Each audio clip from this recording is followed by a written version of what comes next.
So Facebook, I touched on it earlier, they have 400 million active users. They make it the world's third largest country.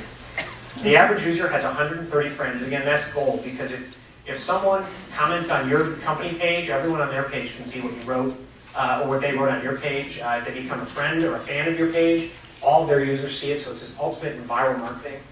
20 million per day become fans, and 1.5 million local businesses have active pages on Facebook. But this is the most important. A lot of people say, well, Facebook is for kids. My kid's on it. So I got on Facebook and my nephew. He was 14 at the time, and I quickly got off. I didn't want to tell you what was on his Facebook page. So there are kids on Facebook. They're messing around. From what I heard, a lot of teens started ditching Facebook when the adults started getting on Facebook. So it wasn't cool anymore. You know, the parents crashed the party, so they go elsewhere. And so, but 35 and up age group represents 30% of Facebook, and that's growing. And look at this, 55 plus age group grew 922% in 2009. There was an article about seniors getting online and starting to use it. And, you know, I had my dad, I'm almost getting him to get on Facebook, but we were on our way to a football game, and I was driving and I pulled out my iPhone and I showed him a picture of our cousin in Italy that we hadn't seen in 10 years. I thought my dad was going to cry. How did I get that on my phone? He had no idea how I got this picture on my phone. And I thought, well, I was friends, you know, all my relatives in Italy had found me, and, you know, now I get access to her pictures, and so it's a way to keep in touch with our family in Italy. Quick side note, and this kind of talks about the what I call the new American town hall, but actually the global town hall. We went to Italy in 1995. We visited family, and I was blown away by the fact that after dinner, we left their house and we went downtown. And in the town square, everyone gathered, and they all smoked and had coffee and talked. And what are they doing? They're just talking to each other. They talked about what day they had, they talked about politics, they talked about whatever, local soccer game.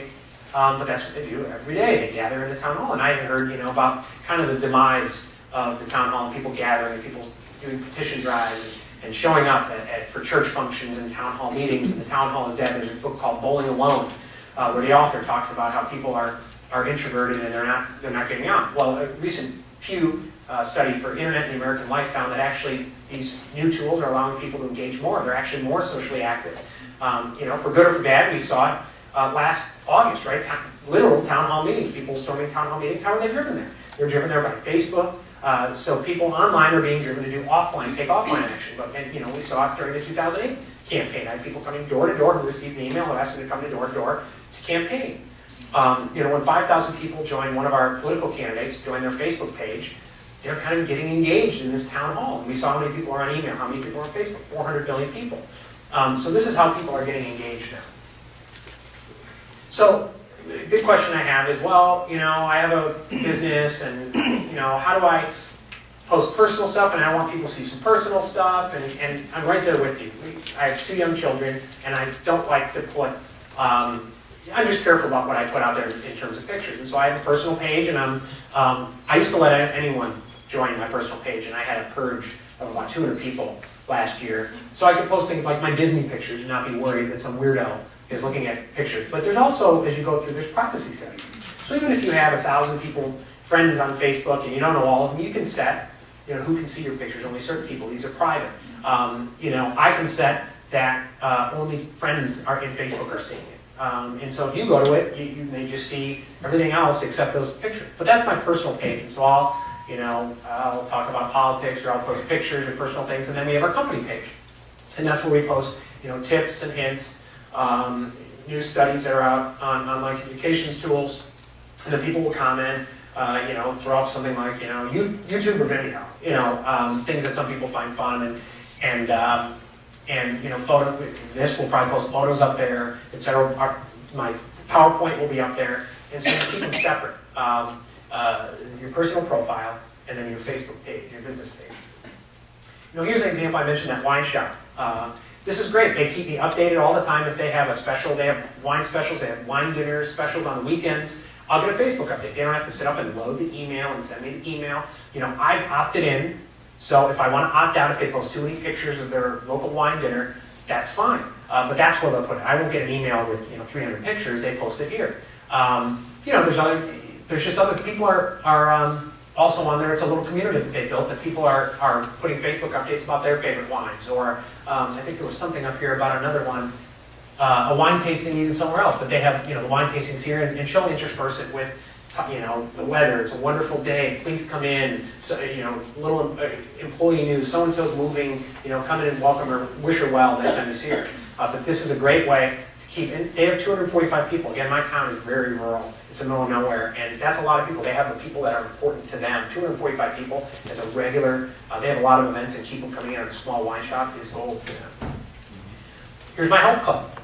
We have I'm on their Facebook page a lot more than I'm actually in their health club using their products, but they make me feel guilty because every day they put a new fitness tip, right? The 10% rule, whatever that is, and they keep it. But the most important thing is, if we have a snow day, if it snows really bad, I want to know, wow, are they going to be closed today? Or sometimes they're hours. We have kids, and sometimes they have a little nursery area. What are the hours? And I go there and I can figure it out, or I can ask a question and they'll answer. You can ask a question of their personal trainers. Facebook ads, I love. A lot of people don't know about them, but I looked today. These are from today. I had we were at Disney World and I posted my Disney World pictures. So what pops up? Orlando new home specials, right? While I was there, I liked it. Maybe they can get me to buy a new home. I did a blog post recently about we have a lot of billboards in Illinois. We're driving to the airport. And there was all these billboards for car dealers. And I know that it was on I-55 heading into Chicago, that maybe a majority of those people aren't from the area where that billboard actually is near the car dealer, right? I'm driving an hour to get to the city. Those billboards cost anywhere between $5,000 a month and $15,000 a month. So let's say $10,000 a month. And a good portion of those people aren't even from the state. They're driving through 55 and they're going to go on and they're going to go to Indiana. So that's $10,000 a month. You can't track how many people saw the billboard and then came on. With a Facebook ad, it was $1,500 a month. I could actually get, when you sign up for Facebook ads, you go through, it's very easy. There's an interface. When you go to your profile, it says create an ad. You go there, and you could do it by keyword, location. So I Googled what's the most likely person to buy an SUV. And it was, I think, a woman over the age of 35 with 2 kids. And so I targeted that demographic, and I targeted it in the metro area of Joliet, Illinois, which is where I saw these car dealerships.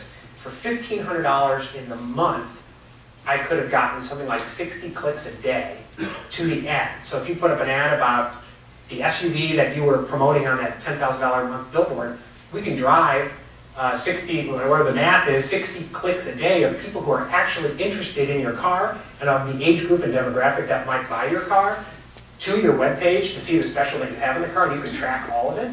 Now, are any of those people going to buy a car? No, but how many people actually whizzing by at 55 miles an hour, 80 miles an hour, seeing your billboard, actually pulled off, slammed on the brakes right there, ran in and said, I just saw your billboard and I got to buy this car. So Facebook ads are wonderful, and it was a client we have, it's a think tank at Northwestern, and when you buy an ad too, someone becomes a fan, right, of your page. And so if you're a friend of mine on Facebook, you would see not only the ad, but you would see Kurt Mercadante's a fan. And depending if you like me or hate me, you'd say, oh wow, okay, it's again that Ebert and Roper, right? Who's suggesting the movies to go see? And you see that, and a lot of people we do it for political clients, and just hundreds of people a day. You can set, it's pay-per-click, so if the ad doesn't work, you don't pay.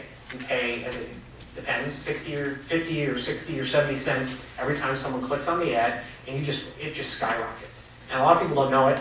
We usually drive them rather than drive. You can drive them to a page on your website. Some people drive them just to their home page. Don't do that. Either create a special landing page for people coming there, or drive them to your Facebook page, because they become a supporter on your Facebook page and you own them. And you can deliver as much content to them as you want. If they go to your home page, then they just get lost. Here's another, United Linen, right? I mentioned them earlier. They provide these how-to videos. They have 154 fans, but again, they're customers. Sign up for a personal Facebook profile to get started. Again, the difference between personal, invite some of your friends on if you know who's on there. Put up what you feel comfortable putting up. Look for other businesses, see what they're doing well, and then sign up for a business page once you're comfortable at facebook.com/pages. They'll lead you through. It's really easy to start your page. You start posting content, whatever type of content you want to do based on your content strategy. Suggest to friends and start engaging.